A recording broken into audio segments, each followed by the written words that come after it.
Okay, what should we react to today? We got a bunch of stuff. Here's Tyler Oliveira. He very recently did the Poo Poo documentary from India that caused you might say, a storm of doo-doo as everyone got really worked up about that. But yeah, he's entertaining. He's gonna expose Scientology in this. Look, it only appeared 37 minutes ago. I remember the early internet was all about exposing Scientology. There were a whole bunch of operations to make Scientology look stupid on the internet, and this was in the late 90s, early 2000s kind of time. And this was back when the mainstream media was the only media, and Scientology here had actually gotten to the point where they just sued everyone who criticized them, and the mainstream media was afraid to criticize them. But then there were actually some exposés on the mainstream media, some big documentary news specials and stuff, where they decided to actually get some courage and start criticizing Scientology. And one of the things that happened was there was a huge cult hotline that people would call for help when relatives had gotten into cults or whatever. And Scientology bought the hotline. So they were basically trying to take out competing cults. And but if you were in trouble and you called the cult hotline, Scientology would say, well, Scientology is not a cult. Yeah, and they had a lot of really important celebrities and stuff in there, which was one of the reasons why they had so much power. And they still got a lot of power, but not like the old days. People can laugh at them now. And I think the freedom to laugh is really important, and Tyler Oliveira is really bringing out the freedom to laugh. But I think this might be a little bit too political and distressing to react to, so I'm not sure if I'm going to do that. There's some other stuff here. There's Nuxtaku. Let's see. Oh yeah, Gamers Nexus. He's got some good stuff. Yeah, we're the whole world is turning into a surveillance dystopia. Or actually, it has been a surveillance dystopia for a while, and it's becoming a much more intense one. We're getting really cyberpunk these days. But this, Nicholas Light. Yeah, I think this one's only 10 minutes, and it's not going to be political or disturbing, so I think let's do a quick 10-minute one. Maybe we'll go back to the other ones later, but let's do this one. And yeah, I'm not signed in because the signed in stuff doesn't work all that well on my computer usually, so I'm not signed in right now. Let's watch this. Oh, let's pause the ad. Oh, and then I've got to try to get the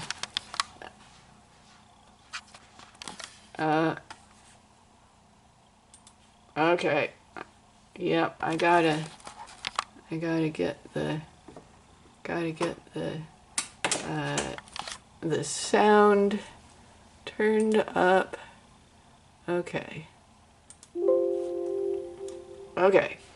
Yeah, I watched his I did not do a reaction, but I watched his Jujutsu Kaisen preview reaction last night, I think it was. And I didn't do a reaction to that, and I've watched it now, so I'm not going to do that. But this I have not seen at all. So let's see what we can do watching Nicholas Light. trailer, a One Piece trailer, a fucking Chainsaw Man trailer. Better watch them all, bro. I still have the crust in my eyes. Jump Fest really saved a lot of people from jumping off a fucking bridge, I can tell you that. 2026 is about to be insanity, bro.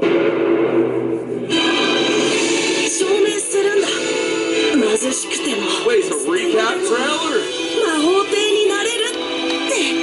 We've seen all this. We've seen all of this. Okay, yeah, I do not like Black Clover. I know a lot of people like that, and I watched like the first, I don't know, 10 episodes or so. It wasn't bad, but it was annoying, and it had like a lot of repetitive plot twists, and I've been told it gets really good. But, you know, there's a lot of shows, you know, anime and otherwise, that have annoying beginnings and they eventually find their footing and become really good. So maybe I'll eventually watch Black Clover past episode, I don't know, 10 or whenever, when I gave up. But let's try to skip past Black Clover because I don't want to react to that trailer. Okay, so Bleach. Let's skip past that one too. I don't really like Bleach. I mean, I like it, but I haven't watched a lot of it, so I you know, trailers would just be spoilery to me. And then, okay, we're gonna skip One Piece. Let's just look at the Chainsaw Season 2 trailer. Yeah, we'll just look at his reaction to this. Okay. Let's go big. Okay. There we go. Okay, next up, one I'm really excited for, bro. Chainsaw Man, the Assassins arc. Oh, shit. I told y'all we're gonna get a teaser for the next arc. Season 2, here we fucking go. I can't wait, bro. I can't fucking wait. Here come the Assassins, right? That's them? Yeah, because who smokes in a movie theater? Delinquents. Yeah. So I'm actually all caught up on the Chainsaw Man manga, and I'm not going to talk about any spoilers, and I don't think Nicholas Light will either, because he generally does not talk about spoilers. But very excited.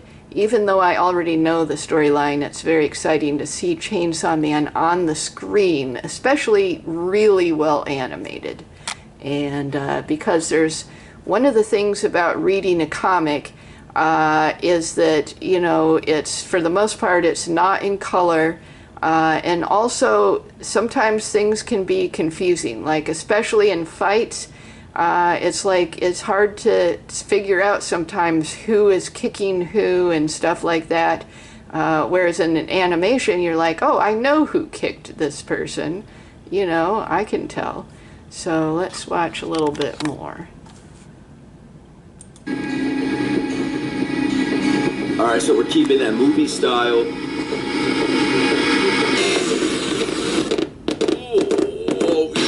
Yes, everything going on in my ear right now, everything going on the screen right now is fucking peak, bro.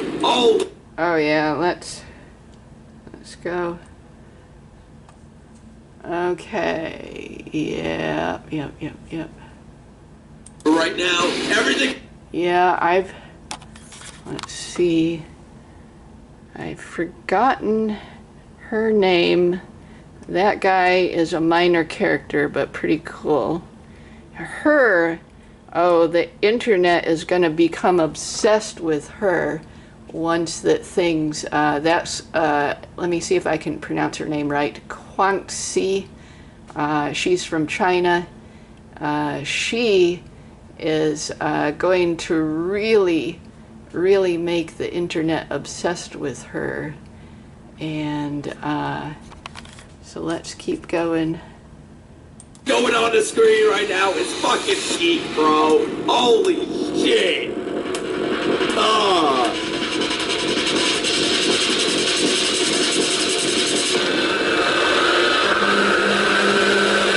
I think Chainsaw Man has the best style. Honestly, man. I think I like its style more than Freerun now. Isn't that crazy? After that movie, could you blame me? God, I feel like I'm being possessed through my fucking ears right now, man. Damn, we have no dates. What did that say? In production or some shit? Yeah, I speak Japanese now, guys. Oh my god, look at these characters. I love the reveal of each character, by the way. Holy shit, man. Yeah, they're showing manga panels right now, but somehow... Yeah, so I will tell you a little bit something about the International Assassins arc that is coming up in Chainsaw Man. Now, this is not spoilery, but I'm going to tell you that there is a Santa Claus in it. That is a person named Santa Claus.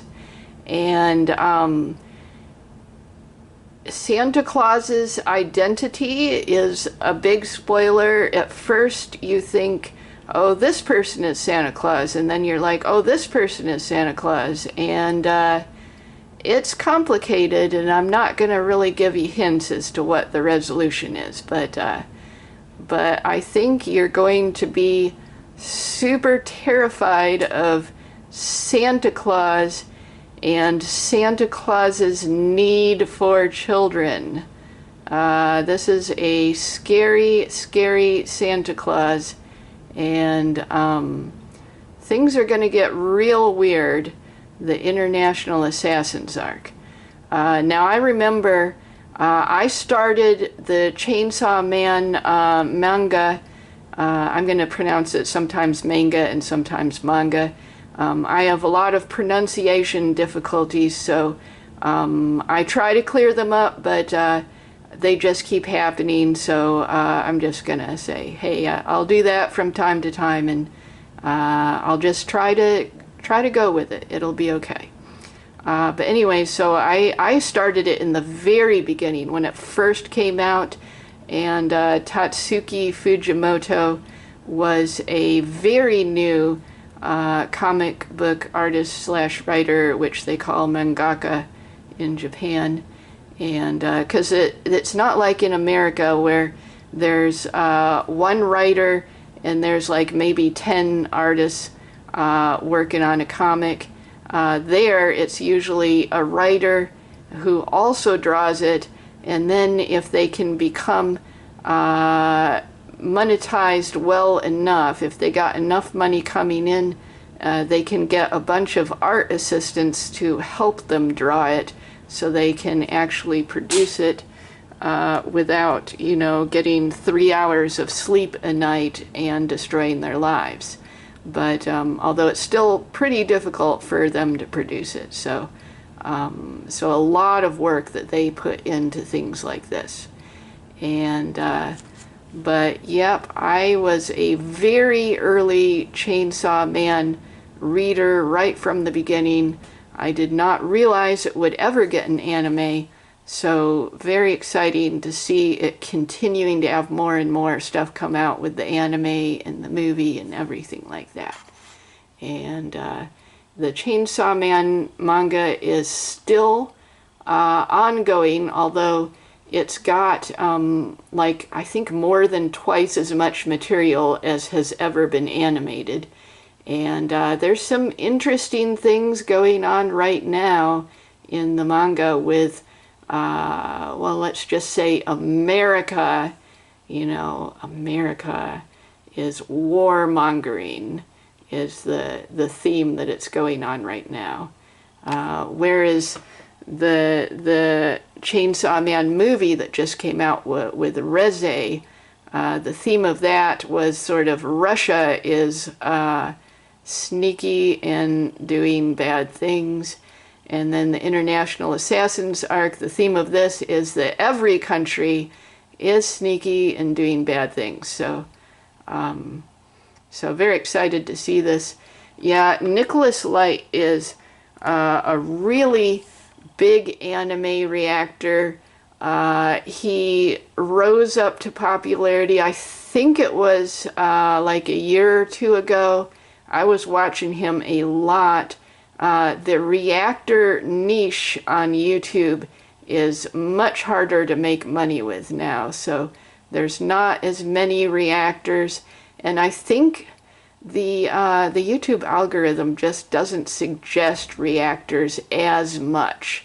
And it's not just that it's hard to make money, it's also hard to, in some circumstances, even if you're not directly monetized, you can get banned and stuff like that. So, but usually the anime companies will not cause issues with the previews and stuff because they want people to react to previews.